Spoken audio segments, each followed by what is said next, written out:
Di sebuah kamar pengantin, di rumah yang cukup besar, terjadi pertengkaran sepasang pengantin baru sehabis melakukan malam pertamanya. "Dasar wanita jalang, kamu sudah tidak perawan lagi," teriak Jamal dari dalam kamar. "Maksud kamu apa, Mas?" tanya Purwati masih belum mengerti. "Lihat ini." Jamal menunjuk pada spray yang tidak ada bercak darah. "Apa?" Purwati masih terlihat bingung. "Tidak ada bercak darah. Berarti kamu sudah tidak perawan sejak sebelum malam pertama kita." Suara itu kencang.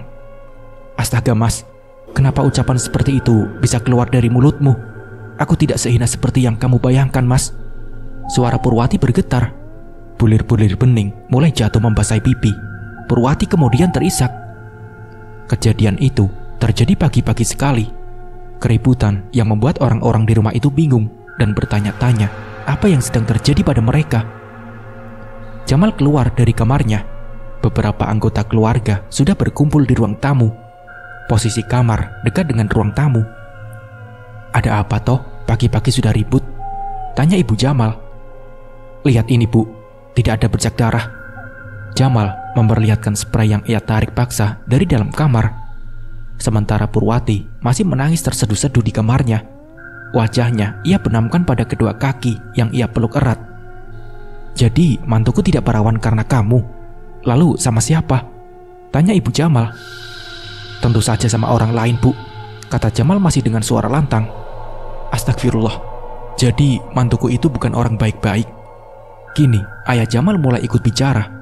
"Buktinya sudah sangat jelas, Pak," kata Ibu Jamal. Jamal lalu keluar dari dalam rumah sambil menarik keluar spray malam pertama mereka. Berjalan menuju jalanan yang berada tepat di depan rumah. Orang-orang sudah mulai berlalu lalang. Jamal terus saja berteriak-teriak. "Lihat ini, lihat, tidak ada bercak darah," dengan suara sekeras-kerasnya. Tentu saja orang-orang paham dengan maksud Jamal, bahwa Purwati sudah tidak perawan sebelum malam pertama itu terjadi. Gosip pun menyebar dengan cepat.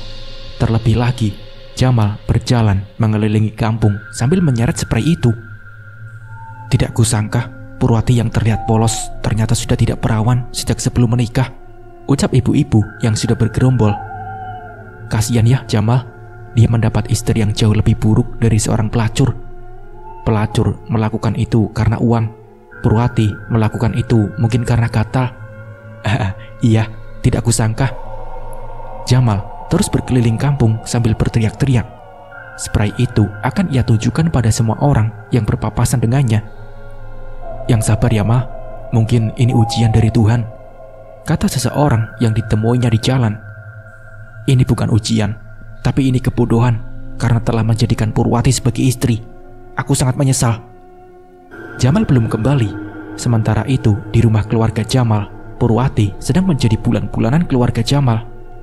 "Dasar wanita jalang, kami menyesal menjadikan kamu menantu. Cepat pergi dari rumah ini. Kami tidak sudi satu rumah dengan seorang pezinah," usir Ibu Jamal. Purwati duduk bersimpuh meminta maaf dan ingin memberi penjelasan. Namun kedua orang tua Jamal tentu saja tidak akan percaya begitu saja. Sungguh, aku tidak pernah tidur sekalipun dengan pria manapun selain Mas Jamal," Purwati berucap dengan nada memelas. "Alah, omong kosong. Kalau penjahat ngaku, penjara penuh," kata ayah Jamal. Cepat pergi dari rumah ini," usir Ibu Jamal lagi. Purwati pun keluar dari rumah itu dengan pakaian dan rambut yang masih acak-acakan. Selanjutnya, sepanjang jalan, mata-mata warga seakan mengejek dan mengutuk. Pandangan mata Purwati kosong, berjalan seakan tanpa jiwa. Rumah orang tua Purwati berada di ujung kampung. Purwati sudah sampai di rumah kedua orang tuanya sedari tadi sembari membawa tangisan yang ia bawa dari rumah keluarga Jamal. Tentu saja, kedua orang tua Purwati bingung bukan kepalang. "Ada apa, Nduk?" tanya Ibu Purwati.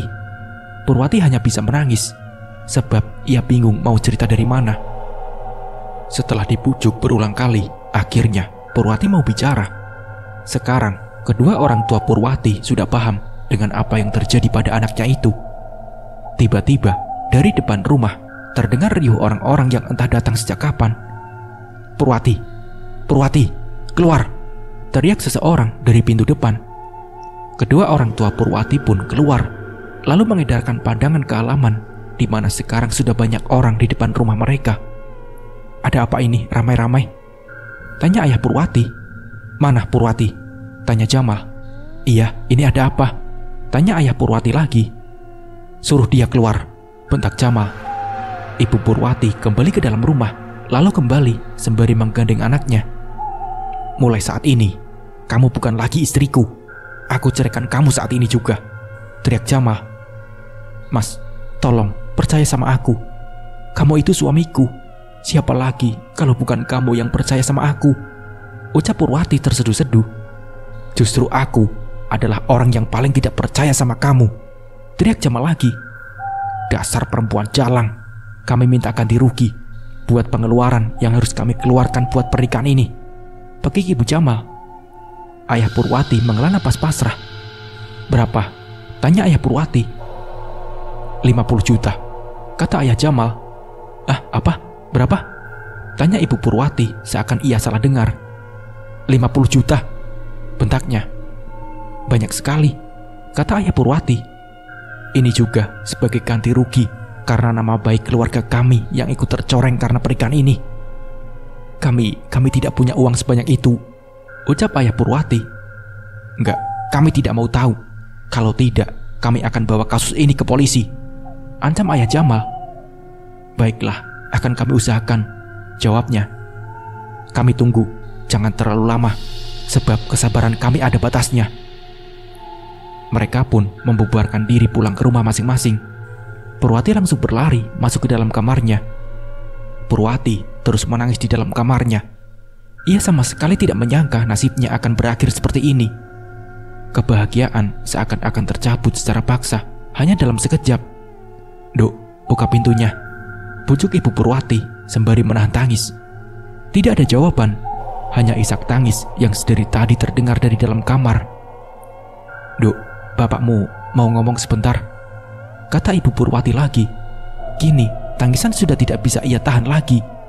Purwati bangun dari atas kasur dan kemudian berjalan ke arah pintu untuk membukanya. Mata Purwati begitu sembab. Ayah Purwati masuk ke dalam kamar Purwati. Ibu Purwati kemudian menyusul di belakangnya. Ayahnya duduk di samping anaknya di pinggir kasur, sementara ibunya hanya berdiri. "Dok, kenapa kamu sampai tega mencoreng muka bapak? Apakah selama ini masih kurang didikan bapak buat kamu?" Ada rasa kecewa dari setiap kata-kata ayahnya itu. Sementara itu, ibu Purwati hanya bisa menangis dan terus menangis. Rasa malunya sudah sangat besar. Bapak sudah mendidik Purwati dengan sangat baik. Purwati tidak mungkin melakukan hal yang dilarang sama agama, Pak. Bapak harusnya tahu itu. Purwati terisak-isak. "Bapak tidak percaya. Tapi bukti sudah sangat kuat. Kamu sudah tidak perawan sebelum malam pertama itu terjadi. Bapak yang Purwati harapkan percaya sama Purwati, sebab suami Purwati sendiri tidak percaya dan sudah memfitnah Purwati dengan kejam." Tangisan Purwati semakin kencang dan menjadi-jadi. "Bapak tahu sendiri, Purwati jangankan punya pacar, keluar rumah saja ia tidak pernah kecuali sama kita." Sang ibu akhirnya mencoba membela Purwati. Tak tega buah hati yang ia kandung selama 9 bulan menjadi cemoohan orang-orang. Tapi bisa saja ketika kita tidak ada di rumah, Purwati melakukan itu dengan seorang pria. Ayah Purwati mulai tidak percaya dengan anaknya sendiri. "Bapak tidak percaya sama anaknya sendiri?" Suara ibu Purwati meninggi. "Sekarang tidak. Dia sudah merusak nama baik keluarga kita," lantang tangan ayah Purwati sembari menggebuk kasur. Sumpah demi Tuhan, Pak." Suara Purwati begitu lirih. "Coba sebutkan pria mana yang sudah tidur dengan kamu. Nanti Bapak akan paksa dia untuk menikahi kamu." Ayah Purwati terus mendesak. "Demi Tuhan, Purwati tidak sehina itu, Pak." Ayah Purwati semakin murka. "Tidak ada cara lain selain kamu jujur, Dok, agar nama baik keluarga kita tidak semakin hancur. Coba katakan pria mana yang sudah tidur sama kamu." Ayah Purwati kini mulai berkacak pinggang. "Demi Tuhan, Purwati tidak sehina itu, Pak." Kembali Purwati dengan suara lirih. Suaranya datar tanpa emosi sedikit pun. Tatapan Purwati semakin kosong. Cepat jawab," teriak ayah Purwati, hampir menampar pipi anaknya. "Demi Tuhan, Pak, Purwati tidak sehina itu," jawab Purwati. "Dok, kamu tidak apa-apa?" tanya ibu Purwati. "Demi Tuhan, Purwati tidak sehina itu, Bu." Kembali kata-kata itu yang keluar dari mulut Purwati. Ucapan itu terus-menerus ia ulang, bahkan ketika ayah dan ibunya sama sekali tidak bicara. Ayah dan ibu Purwati saling pandang. Dan lagi, "Demi Tuhan, Purwati tidak sehina itu." Purwati duduk di kursi belakang rumahnya, diam, hampir tidak bergerak sama sekali. Tanpa ada suara sedikit pun keluar dari mulutnya. Bahkan panggilan dari ibunya pun tidak ia gubris. "Duk, masuk, makan dulu," panggil ibunya dari dapur. Purwati tidak menjawab, malah ia tertawa terbahak-bahak. Kemudian dalam sekejap wajahnya berubah kembali menjadi murung. "Duk, masuk, sudah mau maghrib," kata ibunya mendekati anaknya dengan ramah. Akan tetapi Purwati tidak merespon sedikit pun. Ibu Purwati membelai rambut anaknya dengan tulus. Seketika Purwati menoleh dan mendelik. "Demi Tuhan, Purwati tidak sehina itu," teriak Purwati geram. "Duk, ini ibu, Duk." Ibu Purwati menyeka air matanya yang begitu saja jatuh. Purwati memundurkan kepalanya, lalu memicingkan matanya. "Bu, demi Tuhan, Purwati tidak sehina itu." Akhirnya kesadaran Purwati mulai kembali. "Iya, ibu percaya, Duk." Ibu Purwati kembali membelai rambut anaknya. Purwati kembali memalingkan wajah, menatap kosong pohon-pohon yang ada di belakang rumahnya. "Masuk yuk, udah maghrib." Aku masih ingin di sini, Bu." "Ya sudah, pokoknya kalau sudah azan kamu harus masuk ya." Meski tersenyum, sesungguhnya ada rasa pilu di lubuk hati ibu Purwati yang paling dalam. Kembali tidak ada jawaban. Ibu Purwati kembali masuk ke dalam rumah. Sejak kejadian yang menggemparkan itu, Purwati mengurung diri di dalam kamar tanpa tidur dan makan sedikit pun selama 3 hari 3 malam. Setelah dibujuk oleh ibunya, Purwati akhirnya mau makan, meski hanya sedikit. Selain itu, Purwati juga sudah enggan bertemu dengan orang-orang, bahkan dengan ayahnya sendiri. Hanya ibunya saja yang bisa berkomunikasi dan juga membuat kesadaran Purwati kembali normal, meski hanya sebentar saja. Ayah Purwati tentu saja menjadi orang yang paling menanggung malu.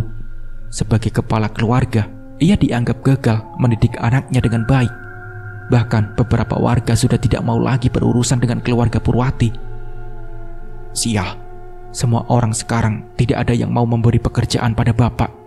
Sudah 5 hari sejak kejadian itu. Mata orang-orang seakan melihat bapak ini orang yang sangat hina. Ayah Purwati yang baru datang langsung marah-marah. "Yang sabar toh Pak, ini ujian dari Tuhan. Gara-gara anak sial, entah dosa apa sampai bapak punya anak seperti itu. Pak, jangan ngomong seperti itu. Bagaimanapun juga Purwati itu anak kita satu-satunya. Mungkin memelihara anak anjing jauh lebih berguna." Kalimat itu begitu mudah keluar dari ayah Purwati. Brek! Terdengar suara piring pecah di banting. Kalau bapak sudah tidak menganggap Purwati sebagai anak, tidak apa-apa. Tapi jangan sekali-kali menghina anakku yang aku kandung selama 9 bulan. Emosi ibu Purwati tiba-tiba saja memuncak, tidak bisa ditahan lagi. Memang dia bukan anak bapak lagi. Tidak sudi memiliki anak yang hanya bisa membuat malu keluarga. Kedua orang tua Purwati tidak menyadari anaknya sudah berdiri di dekat mereka sedari tadi. Ayah Purwati yang menyadari itu membuat emosinya semakin memuncak. "Sini kamu, anak sialan." Ayah Purwati segera mendekati tempat di mana sekarang Purwati berdiri, menjambaknya, kemudian menyeretnya masuk ke dalam kamar. Ibu Purwati yang mencoba menolong anaknya tak kuasa melawan tenaga seorang laki-laki. Ibu Purwati jatuh terdorong oleh suaminya. Kepalanya kepontok sisi meja. Darah segar mengucur. Ibu Purwati memegangi kepalanya. "Jangan sekali-kali mencoba menolong anak sialan itu. Camkan itu," bentak ayah Purwati. Beberapa tetangga yang mendengar keributan mulai berdatangan, mencoba mencari tahu apa yang sedang terjadi di rumah itu. "Assalamualaikum," terdengar suara mengucap salam dari pintu depan. "Ingat, jangan bilang apa-apa kalau ingin tidak terjadi apa-apa pada Purwati." Kembali, ayah Purwati memperingatkan istrinya. Ibu Purwati yang sedang menahan sakit hanya mengangguk. Ayah Purwati berjalan ke arah pintu depan. "Ada apa Pak RT?" tanya Ayah Purwati. "Tadi kata warga terdengar keributan dari rumah ini. Apa benar?" tanya Pak RT. "Oh iya, Purwati mendorong ibunya sampai jatuh dan kepentok meja." Ayah Purwati mulai mengarang cerita. "Boleh saya lihat?" tanya Pak RT. "Oh, silakan masuk, tapi cukup Bapak saja. Yang lain biar di luar." Pak RT masuk ke dalam rumah untuk mengecek. Lalu ia mendapati Ibu Purwati masih terduduk di lantai sembari memegangi kepalanya yang mengeluarkan darah. "Ibu tidak apa-apa?" tanya Pak RT. Namun Ibu Purwati tidak menjawab. Ibu Purwati mengalami pusing yang tidak terkira, hingga kemudian ia jatuh pingsan. Ayah Purwati dan Pak RT kemudian membawanya ke puskesmas terdekat. "Sebaiknya dikurung saja Pak, sebab bisa membahayakan orang lain. Kalau dia ada di luar, bisa saja akan ada korban lainnya. Dan tentu Bapak harus bertanggung jawab selaku orang tuanya." "Iya Pak, saya memang sudah mengurungnya sejak tadi." Sekembalinya dari puskesmas, Ayah Purwati kembali marah-marah. Jangankan untuk membayar ganti rugi yang 50 juta itu, buat makan saja susah, sebab orang-orang tidak mau lagi memberi pekerjaan. Kata-kata itu kembali diulang. Ibu Purwati hanya menunduk sedih. "Jual saja rumah ini, kita bagi 2, biar bagian ibu yang buat bayar ganti rugi." "Apa? Jual rumah? Lalu kita mau tinggal di mana?" tanya Ayah Purwati. "Ibu akan kembali ke rumah orang tua ibu. Bapak silahkan tinggal di mana saja." "Maksudmu apa?" tanya Ayah Purwati lagi. "Setelah rumah ini laku, kita bercerai secara baik-baik." Plak! Tamparan mendarat di pipi Ibu Purwati. Suara gedoran pintu terdengar dari dalam kamar Purwati. "Diam, diam kau anak sialan. Gara-gara kamu keluarga kita hancur," teriak Ayah Purwati. "Purwati, Purwati!" Suara dari Ibu Purwati sangat lirih.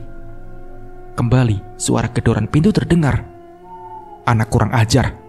Ayah Purwati mendekati pintu, membuka kunci lalu segera masuk. Plak! Suara tamparan ke pipi Purwati jauh lebih keras. "Jangan apa-apakan ibuku," teriak Purwati. "Jangan berisik. Aku menyesal punya anak hina seperti kamu." Ayah Purwati tidak lagi menyebut dirinya bapak. Ia sama sekali sudah tidak menganggap Purwati sebagai anaknya. Purwati tiba-tiba saja terseduh-seduh. Purwati lemas dan kemudian terduduk. Ayah Purwati kembali mengunci Purwati dalam kamar. "Baiklah, besok aku akan cari orang yang mau membeli rumah ini. Kita bagi 2. Setelah itu kita bercerai." Ibunya lega, meski hatinya sebenarnya sangat sakit. "Oh iya, jangan lupa bawa anak sialan itu juga. Aku tidak mau dia ikut aku." "Iya, baik," ucap ibunya. Lalu Ayah Purwati pergi meninggalkan rumah untuk mabuk-mabukan dan tidur dengan pelacur. "Pinjam uangnya, nanti lusa pasti aku ganti," kata Ayah Purwati kepada temannya di suatu pos ronda. "Beneran?" tanya temannya. "Iya, bener. Lusa aku akan punya banyak uang dari jual rumah." Mental Purwati semakin tidak baik-baik saja. Setelah dipermalukan oleh keluarga mantan suaminya, kini ayah kandungnya sendiri memperlakukan Purwati seperti sampah. Purwati semakin depresi. Di dalam kamar, Purwati melihat tambang bekas ayunan adiknya yang meninggal sejak masih bayi. Seharusnya Purwati punya adik. Seandainya saja waktu itu ayahnya cepat bertindak, membawa adiknya ke rumah sakit saat demam tinggi. Purwati sangat rindu pada adiknya. Ia sangat ingin bertemu dengan adiknya. Namun dunia mereka kini telah berbeda. Brek! Terdengar pintu depan dibanting. Ayah Purwati pulang dalam keadaan mabuk. Ibu Purwati yang mendengar suara bantingan itu lalu segera keluar. Seandainya saja membunuh orang itu tidak berdosa dan dipenjara, mungkin sudah aku lakukan sekarang juga. Purwati belum tidur meski waktu sudah menunjukkan pukul 04.00 pagi. "Maksud Bapak apa? Bapak ingin membunuh Purwati?" tanya Ibu Purwati. "Apa boleh buat jika aku membunuh Purwati? Aku akan masuk penjara dan tidak perlu lagi membayar ganti rugi pada keluarga Jamal," jawabnya. "Astagfirullah, ibu kan sudah bilang biar ibu saja yang mengganti." "Oh iya, lupa." Ayah Purwati tertawa terbahak-bahak. ayahnya sudah sangat terpengaruh oleh alkohol. Ia bahkan sudah tidak bisa mengontrol dirinya. Ayah Purwati duduk di sofa ruangan tamu, bersandar. Seharusnya dia punya malu. Kalau tidak mau mati karena orang lain, setidaknya dia bisa mati sendiri. Hidup cuma bikin susah orang saja, ucap ayah Purwati. Seharusnya yang malu itu kamu. Apakah ini sikap seorang ayah pada anaknya? Kata ibu Purwati penuh kekesalan. Dia bukan anakku lagi. Dia itu anak anjing. Dek. Purwati yang mendengar perkataan itu merasakan sakit yang begitu sangat di hatinya. Iya, cara mematikan diri sendiri adalah dengan bunuh diri. Purwati berdiri dan mengambil tambang. Di rumah, Jamal sedang ada sahabatnya yang datang berkunjung. Sahabatnya itu bekerja di luar pulau. Kedatangannya itu sebenarnya untuk mengganti hutang waktu, karena tidak bisa datang ketika Jamal melangsungkan pernikahan. Setelah berbincang-bincang cukup lama, sahabatnya itu akhirnya mengetahui apa yang terjadi antara Jamal dan Purwati. Menurutku, kamu sudah keterlaluan, Mal. Seharusnya kamu cukup menceraikannya saja.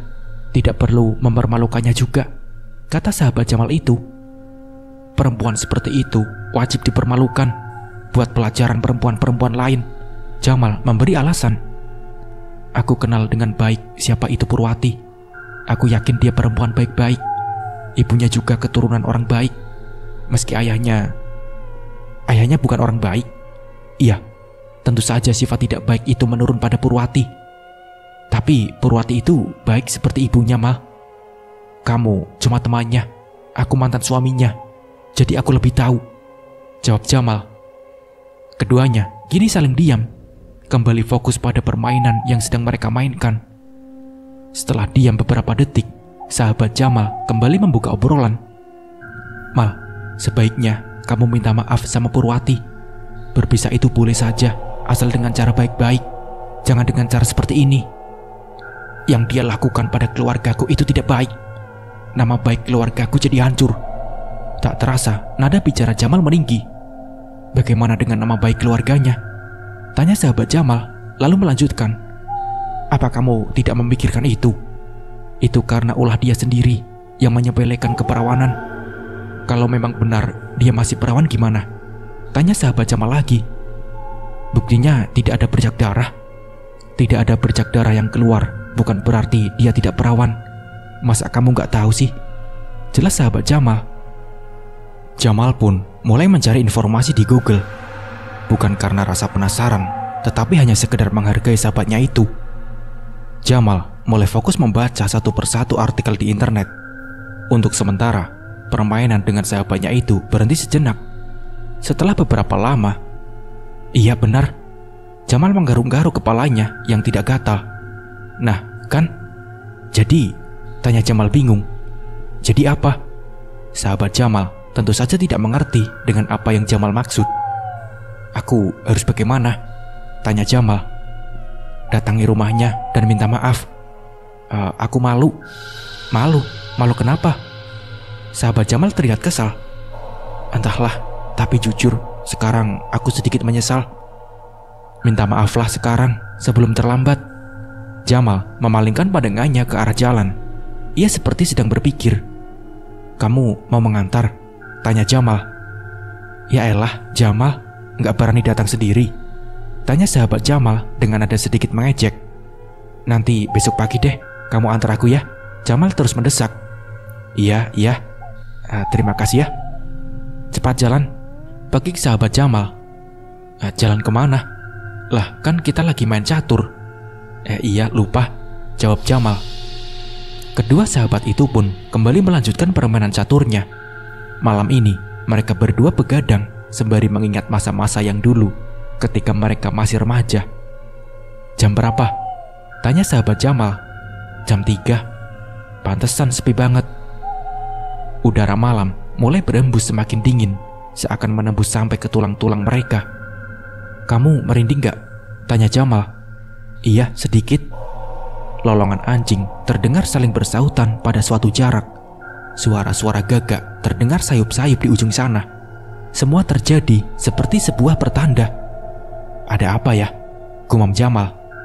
Sementara itu, Purwati sudah mengambil tambang, kemudian mengikatnya pada kayu di langit-langit kamarnya. Ia kini sudah berdiri di atas kursi meja riasnya. Tali kemudian ia ikatkan pada lehernya. Purwati terus menangis terseduh-seduh. Tak ingin rasanya meninggalkan ibunya yang sangat ia sayang. Namun dalam pikirannya saat itu, inilah jalan terbaik agar tidak ada lagi orang menderita karenanya. Maafin aku, Bu.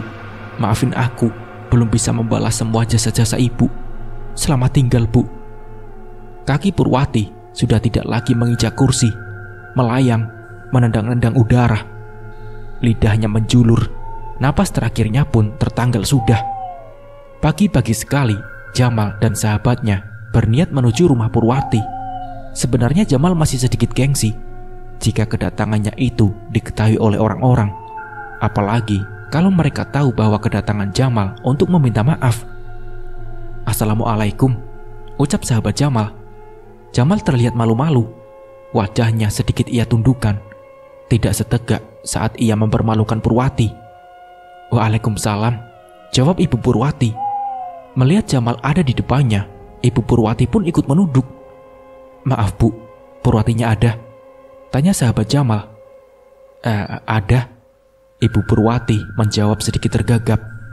"Apa boleh ketemu?" tanya sahabat Jamal. Tapi Ibu Purwati terlihat ragu-ragu memberikan izin. "Siapa itu?" teriak ayah Purwati yang terbangun. Ibu Purwati segera masuk. Di depan ada Jamal. "Ah, Jamal, mati aku. Padahal belum juga seminggu, tapi sudah mau menagih." Ayah Purwati terlihat kesal. "Jadi gimana?" tanya Ibu Purwati. "Dia datang sama siapa?" tanya ayah Purwati lagi. "Nggak tahu, pakai jaket." Apa polisi?" Ayah Purwati terlihat was-was. Sepertinya. Aduh, bahaya." Kedua orang tua Purwati pun kembali menemui kedua tamu itu. "Maaf ya, sepertinya belum siap uangnya." Ayah Purwati terlihat kikuk. "Kita kesini bukan karena uang, Pak," kata Jamal dengan nada sangat ramah. "Terus, aku mau ketemu Purwati," jawabnya. Kedua orang tua Purwati saling pandang, merasa ada sesuatu yang mereka sembunyikan. Kedua orang tua Purwati kemudian menatap sahabat Jamal, karena mereka masih curiga pada orang itu. Jamal yang paham kedua orang tua Purwati curiga pada temannya, lalu memperkenalkan temannya itu. "Oh, perkenalkan, ini temanku." Sahabat Jamal mengulurkan tangannya, lalu bergantian bersalaman dengan kedua orang tua Purwati. "Teman Purwati juga, Pak," kata sahabat Jamal. "Oh, syukurlah." Ayah Purwati mengelus dadanya. "Silakan masuk," kata Ibu Purwati. Keduanya masuk diikuti oleh kedua orang tua Purwati. "Silakan duduk." Keduanya pun duduk. "Mau minum apa?" tanya Ibu Purwati. Tidak usah, Bu. Aku datang ke sini karena ada yang mau aku bicarakan sama dia," ucap Jamal. "Purwati masih di kamarnya, mungkin masih tidur." "Oh, ya sudah, kami tunggu saja, Bu," kata sahabat Jamal. Sejak kedatangan mereka di rumah orang tua Purwati, teman Jamal lebih banyak bicara daripada Jamal itu sendiri. "Ibu bangunkan saja ya." "Jangan, Bu. Tapi terserah ibu saja deh," ucap Jamal. "Purwati, bangun, Duk. Ini ada tamu," panggil ibunya. Ibu Purwati kembali ke ruang tamu, duduk sembari menunggu anaknya keluar untuk menemui tamu. "Maaf, biasanya sih jam segini udah bangun. Tapi," ucap Ibu Purwati terhenti. Ada hal yang tidak enak ia ucapkan. "Tapi apa, Bu?" tanya teman Jamal. Sejak kejadian itu, kembali Ibu Purwati tidak berhasil melanjutkan ucapannya. "Iya, aku paham, Bu. Kenapa Purwati tidak juga keluar ya? Nanti ibu bangunkan lagi." Ibu Purwati berdiri. "Siapa tahu Purwati masih ngantuk, Bu. Sudah, gak apa-apa, ibu bangunkan ya." Ibu Purwati pun berjalan meninggalkan ruang tamu. "Purwati, bangun, Dok, ada tamu." Ibu Purwati memanggil sembari mengetuk-ngetuk pintu. Tak ada jawaban sama sekali. Ibu Purwati mengetuk pintu lagi, lebih kencang berkali-kali. Kembali tidak ada jawaban. Ibu Purwati mulai berpikiran yang macam-macam. "Nak, tolong, Purwati tidak menjawab sama sekali. Akhirnya, semua yang ada di situ bergegas menuju kamar Purwati. Semua orang mengetuk pintu secara bergantian, namun tetap saja tidak ada jawaban. Jalan terakhir adalah mendobrak pintu itu. Beberapa kali didobrak, pintu belum juga berhasil terbuka. Hingga setelah didobrak berulang kali, pintu berhasil terbuka. Brek! Terlihat sesosok tubuh menggantung dengan tambang menjerat lehernya. Ibu Purwati seketika menjerit. Tubuh Jamal bergetar dengan hebat, kakinya lemas, kemudian tersungkur. "Aku terlambat," ucap Jamal lirih. Jamal pun tak sadarkan diri lagi. Jamal berusaha disadarkan oleh sahabatnya. Ibu Purwati terus menjerit-jerit, sementara ayah Purwati menatap anaknya yang tergantung dengan tatapan kosong. Warga berangsur-angsur mulai berdatangan. Mereka begitu terkejut melihat Purwati meninggal dengan cara tragis seperti ini. Rasa benci seketika berubah menjadi rasa iba. Beberapa ibu-ibu yang melihat Purwati tergantung pun ikut menangis. Padahal selama beberapa hari ini, merekalah yang menggunjing dari satu tempat ke tempat lainnya. Ada hal yang membuat warga merasa aneh. Darah menetes dari dalam rok Purwati. Mereka yakin itu dari kemaluannya. Ibu-ibu yang bergerombol mulai berbisik-bisik. Apa jangan-jangan... Aku yakin ini semua pertanda. Apa mungkin dia lagi datang bulan? Tiba-tiba saja seorang wanita tua berada di belakang mereka. "Cucuku tidak sedang datang bulan. Bukankah ini keinginan kalian?" Purwati mengeluarkan darah dari kemaluannya. Tanya wanita tua itu. Mereka semua bungkam, diam seribu bahasa. Lalu wanita tua itu meninggalkan mereka. "Dia siapa?" tanya seorang ibu-ibu. "Mungkin neneknya Purwati," jawabnya. Di dalam kamar, jasad Purwati mulai diturunkan oleh warga. Lidah yang menjulur dan darah yang terus menetes membuat warga sedikit bergidik. Sahabat Jamal menjelaskan kepada warga tentang keperawanan. Warga yang dulu mencemooh Purwati mulai merasa menyesal. Terlebih lagi, mereka baru tahu jika hilangnya keperawanan bukan melulu tentang keluarnya darah. Membuat warga kini mulai mengerti dan menyadari kesalahannya. "Ya ampun, kita telah menzolimi Purwati dengan sangat kejam," kata ibu-ibu yang sering menggunjing Purwati bersama ibu-ibu lainnya. "Ini semua berawal dari tuduhan Jamal. Iya, kita jadi terpengaruh dan tidak percaya pada Purwati. Bodohnya kita mudah terpengaruh. Padahal Purwati adalah perempuan baik-baik, tapi kita tuduh sebagai pezina. Kalian harus minta maaf," kata sahabat Jamal. "Bagaimana caranya? Dia kan sudah mati," kata salah satu ibu-ibu. "Kalian harus mencari tahu sendiri." Sahabat Jamal kemudian kembali masuk ke dalam rumah orang tua Purwati. Penyesalan terbesar tentu saja ada pada Jamal dan ayah Purwati. Dua orang yang seharusnya mempercayai justru menuduh yang tidak-tidak. Sementara itu di rumah orang tua Purwati, Jamal sudah siuman sedari tadi. Ia duduk di kursi sembari menyandarkan tubuhnya. Tiba-tiba saja Ibu Purwati datang. "Ini semua berawal dari kamu, Jamal." Ibu Purwati memaki-maki, kemudian kembali histeris setelah sebelumnya berhasil ditenangkan. Jamal terdiam, air matanya menetes. Ia menangis tanpa suara. Hatinya lah yang sebenarnya sedang menangis. Kemudian ayah Purwati datang. "Gara-gara kamu, anakku kehilangan nyawa," kata ayah Purwati. "Diam kau, diam. Ingat, kau bukan ayahnya lagi," bentak Ibu Purwati. Ayah Purwati ikut terdiam. Ia baru ingat kemarin sudah tidak menganggap Purwati sebagai anaknya lagi. Pergi dari rumah ini, sekarang," usir Ibu Purwati pada Jamal. Akhirnya, sahabat Jamal menarik paksa Jamal untuk pergi, agar tidak terjadi keributan di suasana yang sedang berduka ini.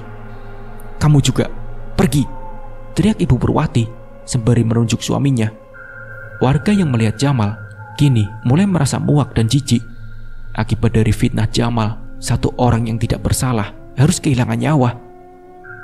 Seorang wanita tua yang tidak dikenal oleh warga datang ke tempat di mana jasad Purwati nanti akan dimandikan. "Biar aku saja yang memandikan," kata wanita tua itu. Ibu siapa?" tanya Ibu Purwati. "Aku nenek Munduk." "Apa, nenek?" Ibu Purwati terlihat bingung. Ibunya mengamati dengan begitu seksama. Wanita tua itu tersenyum. Dan seketika Ibu Purwati langsung memeluk nenek itu. Erat, bahkan sangat erat. Mulut wanita tua itu mendekat ke telinga Ibu Purwati, lalu berbisik. Hanya mereka berdua yang tahu. Seketika mata Ibu Purwati mendelik. Seakan kemarahan sudah berada di ubun-ubun. Raut wajahnya berubah. "Sabar ya, Nduk." Wanita tua itu melepas pelukan Ibu Purwati. Ibu Purwati mengangguk. "Mari kita mandikan jenazah Purwati, Nduk." Ibu Purwati kembali mengangguk.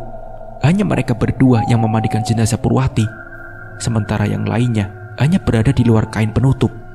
Darah masih keluar dari kemaluan Purwati ketika dimandikan. Darah itu sama sekali tidak mau berhenti. Segala upaya telah diusahakan, tetapi sia-sia. "Nek," Ibu Purwati seakan meminta saran. "Percuma, Nduk. Darah ini tidak akan pernah berhenti keluar, kecuali dendamnya sudah terbalas." Iya, Nek." Beberapa warga yang mendengar jika darah dari kemaluan Purwati tidak bisa berhenti, mulai kembali menyebarkan cerita kepada setiap orang, termasuk Pak RT itu sendiri. Astagfirullah, apakah ini pertanda bahwa dia memang masih perawan? Pak RT menghela napas. Sepertinya memang benar, kata warga lainnya. Di tempat lain, beberapa orang juga membicarakan kejadian yang menimpa Purwati. "Dendam?" tanya salah seorang warga. "Iya, dendam. Katanya Purwati akan membalas dendam." Sama siapa? Sama kita?" Seorang bapak-bapak seakan tidak percaya dengan apa yang didengarnya. "Sama siapa lagi? Salah kita apa?" "Kita ikut mencaci dan menyebarkan fitnah itu." Tentu saja, beberapa warga mulai merasa ketakutan. Tidak bisa membayangkan teror yang akan menimpa mereka jika benar Purwati ingin membalas dendam. Kalaupun mau balas dendam, tentu kepada Jamalah dia seharusnya balas dendam. Tiba-tiba, Ibu Purwati membuka kain penghalang tempat memandikan jenazah Purwati. Lihat ini. Hei orang-orang, lihatlah kemaluan anakku, terus mengeluarkan darah. Kalian menginginkan ini bukan?" Ibu Purwati terus menjerit-jerit. Wanita tua di sampingnya tersenyum. Tidak ada satupun orang yang menanggapi. Semua orang sibuk dengan rasa malunya masing-masing. Beberapa dari mereka mulai menganggap Ibu Purwati sudah mulai gila. "Kalian sekarang tahu, inilah cara Tuhan menunjukkan kebenaran kepada kalian," teriak Ibu Purwati lagi. Tetap tidak ada yang berani menjawab. Hingga jenazah Purwati dikafani, darah tak kunjung mau berhenti. Orang-orang dibuat kebingungan, seakan-akan darah tak pernah ada habisnya. Mulailah para warga merasa sudah diteror oleh sosok Purwati.